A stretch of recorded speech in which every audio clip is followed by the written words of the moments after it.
അസ്സലാമു അലൈക്കും പ്രിയപ്പെട്ടവരെ. പരിശുദ്ധ ബലിപെരുന്നാൾ ദിനങ്ങളിലേക്ക് നമ്മൾ നടന്നെടുക്കുകയാണ്. കഴിഞ്ഞ ചെറിയ പെരുന്നാൾ ഈദുൽ ഫിത്തർ പരിശുദ്ധ റമദാൻ മാസത്തിൻ്റെ സമാപ്തി കുറിച്ചുകൊണ്ട് ആഘോഷപൂർവ്വം അതിലുപരിയായി ഭക്തിപൂർവ്വം എല്ലാവരും കൊണ്ടാടുകയുണ്ടായി.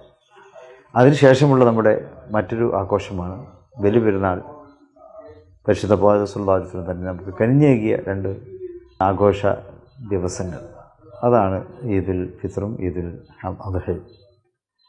രണ്ടും ചരിത്ര സംഭവങ്ങളുമായി അതുപോലെ തന്നെ ഇസ്ലാമിൻ്റെ പവിത്രമായ പാരമ്പര്യങ്ങളുമായി ബന്ധപ്പെട്ട് കിടക്കുന്നതാണ്. ഒരു മാസം മുഴുവനും അള്ളാഹുവിൻ്റെ കൽപ്പനകൾക്ക് വിധേയമായി ഭക്ഷണവും പാനീയങ്ങളും അതുപോലെ തന്നെ മറ്റ് വിചാരങ്ങളും ഇതെല്ലാം നിയന്ത്രിച്ചുകൊണ്ട് ഒരു മാസം പകൽ മുഴുവനും നോമ്പനുഷ്ഠിച്ചതിൻ്റെ അതിൻ്റെ ഒരു ഭക്തിപൂർവമായ ഒരു പരിസമാപ്തിയാണ് ഈദുൽ ഫിത്തറിൽ നമുക്ക് കൈവന്നിട്ടുള്ളത്. ആ നോമ്പനുഷ്ഠാനം ഒരു മാസം നീണ്ടുന്ന ആ കടമയിൽ അള്ളാഹു ഏറെ സന്തോഷിച്ചു. ആ സന്തോഷം ബലിപെരുന്നാളിൽ അള്ളാഹു മാലാഖമാരുമായിട്ട് പങ്കുവെക്കുന്നുണ്ട് എന്നൊക്കെ തന്നെ വിശുദ്ധതയെ നമുക്ക് പഠിപ്പിച്ചു തരികയാണ്. അതുപോലെ മറ്റൊരു ത്യാഗത്തിൻ്റെ സന്ദേശമാണ് ബലിപെരുന്നാൾ നമുക്ക് നൽകുന്നത്. മഹാനായ ഇബ്രാഹിം നബി അലൈഹി ഇസ്ലാം പുത്രൻ ഇസ്മായിൽ നബി അലൈഹി ഇസ്ലാമിൻ്റെയും ജീവിതവുമായി അത് ചേർന്ന് നിൽക്കുന്നുണ്ട് എന്നുള്ളതാണ്. ആറ്റുനോറ്റ് ലഭിച്ച പൊന്നുമകൻ ഇസ്മായിൽ നബി അലൈഹി ഇസ്ലാം, പിതാവ് ഇബ്രാഹിം നബി അലൈഹി ഇസ്ലാമിന് അള്ളാഹു കൽപ്പിക്കുകയാണ് ആ കുഞ്ഞിനെ അള്ളാഹുവിൻ്റെ മാർഗത്തിൽ ബലിയെറുക്കണം എന്ന് ഒരാജ്ഞ വരികയാണ്. സ്വാഭാവികമായും ഏതൊരു പിതാവും ഞെട്ടിധരിക്കേണ്ട ഒരു സന്ദർഭമാണത്. ഏതൊരു പിതാവും എന്ത് ചെയ്യാൻ എന്ന് ആശങ്കപ്പെടുന്ന നിമിഷങ്ങളാണത്. പക്ഷേ ഇബ്രാഹിം നബി അലൈഹി ഇസ്ലാം ആ നിലക്കുള്ള ഒരു ആശങ്കയ്ക്കും വിധേയനായില്ല. മറിച്ച് അള്ളാഹുവിൻ്റെ ആ കൽപ്പന അത് നടപ്പാക്കാൻ സർവാത്മന തയ്യാറാവുകയാണ് ചെയ്തത്. പുത്രൻ ഇസ്മായിൽ നബി അലൈഹി ഇസ്ലാമും തൻ്റെ പിതാവിനെ അതിനുവേണ്ടി ധൈര്യം കൊടുത്തു എന്നുള്ളതും ഖുർആൻ പറയുന്നുണ്ട്. യാ അബതിഫ് അൽ മാ തുഅ്മർ, ഇസ്മായിൽ നബി അലൈഹി ഇസ്ലാം പറയുന്നുണ്ട് എന്ന് ഖുർആൻ വെളിപ്പെടുത്തുകയാണ്. പിതാവേ, അങ്ങ് എന്താണോ കൽപ്പിക്കപ്പെട്ടത് അത് പ്രവർത്തിക്കുക, അത് ചെയ്യുക എന്ന് പുത്രൻ ഇസ്മായിൽ നബി അലൈഹി ഇസ്ലാമും ഇബ്രാഹിം നബി അലൈഹി ഇസ്ലാമിനോട് പറയുന്നുണ്ട്. അപ്പോൾ ആ ചരിത്ര സംഭവം, എന്നാൽ അള്ളാഹു അവിടെ തൃപ്തനാവുകയാണ്. ഇബ്രാഹിം നബി അലൈഹി ഇസ്ലാമിൻ്റെ അർപ്പണ ബോധം, അള്ളാഹുവിൻ്റെ ആ കൽപ്പനയെ അതിനെ നടപ്പാക്കുക, അതിൽ സ്വന്തം ആറ്റുനോറ്റ് കിട്ടിയ കുട്ടി പോലും അതിന് തടസ്സമല്ല. അള്ളാഹുവിൻ്റെ കൽപ്പനകൾക്ക് മുമ്പിൽ ജീവിതത്തിലെ ഒരു സന്തോഷവും ജീവിതത്തിലെ മറ്റൊരു താല്പര്യവും അതിന് വിഘാതമല്ല എന്ന് തെളിയിക്കുകയാണ് ഇബ്രാഹിം നബി അലൈഹി ഇസ്ലാം ചെയ്തത്. അപ്പോൾ ആ ഇബ്രാഹിം നബി അലൈഹി ഇസ്ലാമിൻ്റെ ത്യാഗ മനോഭാവത്തെ അള്ളാഹു ഏറെ ഇഷ്ടപ്പെട്ടു. അള്ളാഹു പറഞ്ഞു, ഇനിയിപ്പോൾ അതിനെ അറക്കേണ്ടതില്ല, ഒരു ബലിമൃഗത്തെ പകരം അറുത്താൽ മതി എന്നുള്ള നിർദ്ദേശമാണ് പിന്നീടുണ്ടാകുന്നത്. അപ്പോൾ ഒരു വിശ്വാസിയെ സംബന്ധിച്ചിടത്തോളം അള്ളാഹുവിനെ പരമമായി അനുസരിക്കുക, അവൻ്റെ കൽപ്പനകളെ നടപ്പാക്കുക എന്നുള്ളത് തന്നെയാണ്. അതാണ് ബലിപെരുന്നാളിലെ ആ സംഭവം നമുക്ക് നൽകുന്ന സന്ദേശം. അത് ഓരോ വർഷവും അത് ഓർമ്മിക്കപ്പെടണം എന്നും വിശുദ്ധ ദീൻ വ്യവസ്ഥ വെക്കുകയാണ്. ദുൽഹിജ്ജ മാസത്തിലെ എണ്ണപ്പെട്ട ദിനങ്ങൾ, ആ ദിനങ്ങളിൽ വിശ്വാസി സമൂഹത്തോട് പുണ്യഭൂമിയിൽ ഒരുമിച്ച് അദ്ദിൻ ഫിന്നാസി ബിൽ ഹജ്ജ് എന്ന് പറയാൻ വേണ്ടി കൽപ്പിക്കപ്പെട്ടിട്ടുണ്ട്. പ്രവാചകരോട് പറഞ്ഞാണ് ജനങ്ങളെ ഹജ്ജിലേക്ക് വേണ്ടി വിളംബരം ചെയ്യുക എന്നുള്ളത്. അങ്ങനെ ഹജ്ജിലേക്ക് വേണ്ടി വിളംബരം ചെയ്യുമ്പോൾ നടന്നു വരുന്നവരുണ്ടാവും, വാഹനപ്പുറത്തേറി വരുന്നവരുണ്ട്. ദൂര ദിക്കുകളിൽ നിന്നൊക്കെ അവിടെ എത്തുന്നു. അവരവിടെ എത്തി ബലികർമ്മങ്ങൾ നിർവഹിക്കുന്നുണ്ട്, മറ്റ് ഹജ്ജിൻ്റെ ആരാധനകളൊക്കെ നിർവഹിക്കുന്നുണ്ട്. വിശുദ്ധ പ്രവാചകൻ സ്വല്ലല്ലാഹു അലൈഹി വസല്ലമയുടെ തിരുസന്ദേശത്തെ മനസ്സിലാക്കുന്നുണ്ട്. അപ്പോൾ ഓരോ ഹജ്ജിലും വിശ്വാസികൾ ഓർമ്മിക്കുന്ന മറ്റൊരു കാര്യം എന്നുള്ളത് റസൂൽ സല്ലല്ലാഹു അലൈഹി വസല്ലമയുടെ ജീവിത ചരിത്രം തന്നെയാണ്. പരിശുദ്ധ പ്രവാചകൻ സല്ലല്ലാഹു അലൈഹി വസല്ലം ഏറെ അഭിമാനത്തോടെ പറയുന്ന കാര്യമുണ്ട്. ഇബ്രാഹിമി മില്ലത്ത് എന്ന് വിശുദ്ധ പ്രവാചകൻ സല്ലല്ലാഹു അലൈഹി വസല്ലം തൻ്റെ ചരിത്രത്തെക്കുറിച്ച് പറയുന്നു. ഇബ്രാഹിം അലൈഹിസ്സലാമിൻ്റെ ആ ഒരു പരമ്പര, അതിൽ റസൂൽ സല്ലല്ലാഹു അലൈഹി വസല്ലം അഭിമാനം കൊള്ളുന്നുണ്ട് എന്നുള്ളതാണ്. അപ്പോൾ ഇബ്രാഹിം നബി അലൈഹി സ്വലാമിൻ്റെ ചരിത്രവുമായി ബന്ധപ്പെടുന്ന ഹജ്ജിൽ അവിടെ വിശുദ്ധ പ്രവാചകൻ സല്ലല്ലാഹു അലൈഹി വസല്ലം നിർവഹിച്ച ഹജ്ജത്തുൽ വിദാഇൻ്റെ ആ സന്ദർഭത്തിൽ നിർവഹിച്ച വിടവാങ്ങൽ പ്രസംഗമുണ്ട്. ജബലുർ റഹ്മയിലെ ആ പാറപ്പുറത്ത് കയറിക്കൊണ്ട് ഉള്ള റസൂൽ സല്ലല്ലാഹു അലൈഹി വസല്ലമയുടെ ആ പ്രസംഗം, അത് 1,00,000-ഓളം വരുന്ന സ്വഹാബത്തിനെ സാക്ഷി നിർത്തിക്കൊണ്ടുള്ള പ്രസംഗമാണ്. ആ പ്രസംഗത്തിൽ ആണ് മനുഷ്യാവകാശം പ്രഖ്യാപിക്കുന്നത്. ഇന്ന് മനുഷ്യാവകാശം എല്ലാ രാജ്യങ്ങളിലുമുണ്ട്, ഒരു ചർച്ചാ വിഷയമാണ്. നിയമപരമായിട്ട് തന്നെ മനുഷ്യാവകാശത്തെ ഇന്ന് എല്ലാ രാജ്യങ്ങളും അംഗീകരിക്കുന്നുണ്ട്. നൂറ്റാണ്ടുകൾക്ക് മുമ്പ് തന്നെ മനുഷ്യ സമൂഹത്തോട് മനുഷ്യാവകാശത്തെക്കുറിച്ച് ഉള്ള പ്രഖ്യാപനം അത് വിശുദ്ധ പ്രവാചകൻ സല്ലല്ലാഹു അലൈഹി വസല്ലമയുടെ ഹജ്ജിൻ്റെ ആ സന്ദർഭത്തിൽ നടത്തിയ പ്രഖ്യാപനമാണ്. ആ പ്രസംഗത്തിലൂടെ വന്ന പ്രഖ്യാപനമാണ്.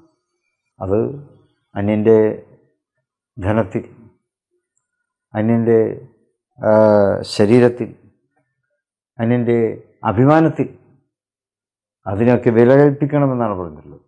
അതിനൊന്നും നിങ്ങൾ കവർന്നെടുക്കരുത്. മറ്റൊരാളുടെ അഭിമാനത്തെ നമ്മൾ ഇല്ലാതാക്കിക്കൂടാ. മറ്റൊരാളുടെ രക്തത്തെ നമ്മൾ അപഹരിച്ച് എടുത്തുകൂടാ. ഇങ്ങനെയുള്ള സന്ദേശങ്ങൾ അത് ലോകത്തെ എല്ലാ സമൂഹത്തിനും പിൻപറ്റേണ്ടതായിട്ട്, പ്രത്യേകിച്ച് ഇന്നത്തെ കാലത്ത് ഏറെ പ്രസക്തമായിട്ടുള്ള കാര്യങ്ങളാണ്. ഇന്ന് തോന്നുന്നവരെ വെടിവെച്ച് കൊല്ലുന്നു, തോന്നുന്നവരുടെ സമ്പത്ത് കവർന്നെടുക്കുന്നു, തോന്നുന്നവരുടെ രാജ്യങ്ങളെ കീഴ്പ്പെടുത്തുന്നു, ഒരു വ്യക്തിയെ എത്രമാത്രം അപമാനിക്കാൻ പറ്റുമോ അത് ചെയ്യുന്നു. ഇതൊക്കെയാണ് ഇന്നത്തെ കാലത്ത് നമുക്ക് സാമൂഹ്യ ജീവിതത്തിലൂടെ കണ്ണോടിക്കുമ്പോൾ മനസ്സിലാക്കുവാൻ കഴിയുന്നു. എന്നാൽ ഇതൊന്നുമല്ല മനുഷ്യത്വം. മറിച്ച് ആ അഭിമാനത്തെ, ആ രക്തത്തെ, ആ സമ്പത്തിനെ, അതിനെ സംരക്ഷിക്കുക, അതുതന്നെയാണ് മനുഷ്യത്വം എന്നുള്ള സന്ദേശം. അത് നൂറ്റാണ്ടുകൾക്ക് മുമ്പ് നമുക്ക് പകർന്നു നൽകിയ പരിശുദ്ധ പ്രവാചകൻ സല്ലല്ലാഹു അലൈഹി വസല്ലം ഹജ്ജിൻ്റെ വേളയിൽ ഓരോ വർഷവും അത് നമ്മൾ വീണ്ടും വീണ്ടും അത് ഓർമ്മിക്കുന്നു. ആ ഓർമ്മ നമ്മൾ ഒന്നുകൂടി പുതുക്കുന്നു. ആ ഓർമ്മയെ നമ്മൾ ഒന്നുകൂടി സ്ഥിരപ്പെടുത്തുന്നു. അപ്പോൾ ഹജ്ജിൻ്റെ പിന്നിലുള്ള യുക്തി അത്രമാത്രം വലുതാണ് എന്ന് നമ്മൾ മനസ്സിലാക്കുക. മുസ്ലിങ്ങൾക്ക് മാത്രമുള്ള സന്ദേശമല്ല അത്. ഹജ്ജ് തന്നെ ഒരു വൈവിധ്യങ്ങളെ അംഗീകരിച്ചുകൊണ്ട് അവിടെ എല്ലാവരും ഒരുമിച്ച് ചേരുന്നു എന്നുള്ളതാണ്. വിവിധ ഭാഷ സംസാരിക്കുന്നവർ, വിവിധ ജീവിത രീതികൾ പിൻപറ്റുന്നവർ, വിവിധ ഭക്ഷണ രീതികൾ അവലംബിക്കുന്നവർ, വിവിധ വസ്ത്രധാരണ രീതികൾ അവലംബിക്കുന്നവർ, അവരൊക്കെ ദുൽഹജ്ജ് 9 അവിടെ അറഫയിൽ ഒരുമിച്ച് കൂടുകയാണ്. 8-നും 9-നും 10-നും ഒക്കെ പിന്നെ മിനായിലും അവർ ഒരുമിച്ച് കൂടുന്നു, അവിടെ താമസിക്കുന്നു. തൂവെള്ള വസ്ത്രം ധരിച്ചുകൊണ്ടാണ്. ഏത് രാജാവും ഏത് തൊഴിലാളിയും ഏത് അടിമയും അവിടെ ഒരേ വസ്ത്രധാരണത്തോടെയാണ് അവിടെ ചിലവഴിക്കുന്നത്. ഒരേ മന്ത്രമാണ് അവർ ഉരുവിടുന്നത്. ലബ്ബൈക്ക് അല്ലാഹുമ്മ ലബ്ബൈക്ക്, അള്ളാഹുവിൻ്റെ വിളിക്ക് ഉത്തരം നൽകിക്കൊണ്ടുള്ള അവരുടെ ആ മന്ത്രധ്വനികൾ അത് അറഫയുടെയും മിനയുടെയും മുസ്ദലിഫയുടെയും പശ്ചാത്തലങ്ങളിൽ അങ്ങനെ മുഴങ്ങിക്കൊണ്ടിരിക്കുന്ന സന്ദർഭം. അപ്പം അള്ളാഹുവിൻ്റെ ആ വിളിക്ക് അതിനെല്ലാവരും ഒരുമിച്ച് ചേരുന്നു എന്നുള്ളതാണ്. എല്ലാവരും ഒറ്റക്കെട്ടായി വരും. നേരത്തെ പറഞ്ഞ പോലെ ലോകത്തിൻ്റെ നാനാഭാഗങ്ങളിൽ നിന്നും ആളുകൾ അവിടെ എത്തിച്ചേരുകയാണ്. ഏതെല്ലാം രീതിയിലാണോ അവിടെ എത്തിച്ചേരാൻ സാധിക്കുക ആ രീതിയിലൊക്കെ അവിടെ എത്തിച്ചേരാൻ മനുഷ്യരാശി വിശ്വാസികൾ തയ്യാറാകുന്നു. അങ്ങനെ അവിടെ ഐക്യം പ്രഖ്യാപിക്കുകയാണ്, സാഹോദര്യം പ്രഖ്യാപിക്കുകയാണ്, സഹിഷ്ണുതയാണ് അവരെല്ലാവരും അപ്പോൾ പിൻപറ്റുന്നത്. എല്ലാവരോടും സ്നേഹത്തോടെ പുഞ്ചിരിച്ചുകൊണ്ട്, ഒരാളോടും മറുത്തൊരു വാക്ക് പറയാതെ, എല്ലാം മനസ്സിലാക്കിക്കൊണ്ട് പരസ്പരം പങ്കുവെച്ച് ജീവിക്കുന്ന ആ ഒരു സന്ദർഭം അത് മനുഷ്യരാശിക്കുള്ള സന്ദേശമാണ്, സാഹോദര്യത്തിൻ്റെ സന്ദേശമാണ്. അത് വൈവിധ്യങ്ങളിലും വിശ്വാസം, അല്ലാഹുവിലും അന്ത്യനാളിലുമുള്ള വിശ്വാസം, ലാ ഇലാഹ ഇല്ലല്ലാഹ് മുഹമ്മദ് റസൂലുള്ളാഹ് എന്ന കലിമത്ത് തൗഹീദിലെ വിശ്വാസം, അത് മനുഷ്യനെ ഒരുമിപ്പിക്കുന്നു എന്നുള്ള സന്ദേശം വിശുദ്ധ ഹജ്ജ് വേള അത് ലോകത്തിൽ നൽകിയാണ്. അപ്പോൾ വിശ്വാസികൾ അവിടെ മക്കയിൽ ഒരുമിച്ച് ചേരുമ്പോൾ അതിനോട് ഐക്യദാർഢ്യം പ്രകടിപ്പിച്ചുകൊണ്ട് നാട്ടിൽ ഓരോരുത്തരും അവരുടെ നാട്ടിൽ പെരുന്നാൾ ആഘോഷിക്കുകയാണ്. പെരുന്നാൾ മുസ്ലിം സംബന്ധിച്ചിടത്തോളം ആഘോഷം ഏതാഘോഷമായാലും, ചെറിയ പെരുന്നാളായാലും വലിയ പെരുന്നാളായാലും ഒക്കെ തന്നെ ഭക്തി നിർഭരമായിട്ടാണ് ആഘോഷങ്ങളൊക്കെ തന്നെ നമ്മൾ നടപ്പാക്കുന്നത്. നമസ്കരിച്ചുകൊണ്ട്, അതുപോലെ തന്നെ പരസ്പരം സ്നേഹം പങ്കുവെച്ചുകൊണ്ട്, പരസ്പരം സാരോപദേശങ്ങൾ നൽകിക്കൊണ്ട് നമസ്കരിച്ചുകൊണ്ട്, അതിൽ ഖുത്ബയുണ്ട്. ആ ഖുത്ബയിൽ സാഹോദര്യത്തിൻ്റെ സന്ദേശമാണ്, സ്നേഹത്തിൻ്റെ സന്ദേശമാണ്, അക്രമങ്ങൾക്കെതിരെയുള്ള സന്ദേശമാണ്. പലസ്തീൻ പോലെയുള്ള പ്രദേശങ്ങളിലെ ജനങ്ങൾ അനുഭവിക്കുന്ന തീരാവേദനകളും ദുരിതങ്ങളും അതിനൊക്കെതിരെയുള്ള ഓർമ്മപ്പെടുത്തലുകൾ, അവിടെയൊക്കെ അവർക്ക് സമാധാനം പകർന്നു കൊടുത്തുള്ള അവർക്ക് വേണ്ടിയുള്ള പ്രാർത്ഥനകൾ, ഇതെല്ലാം പെരുന്നാളിൻ്റെ ദിനങ്ങളിൽ നമുക്ക് നിർവഹിക്കുവാൻ സാധിക്കുന്നുണ്ട്. ഇന്ത്യക്കാരാണല്ലോ നമ്മൾ.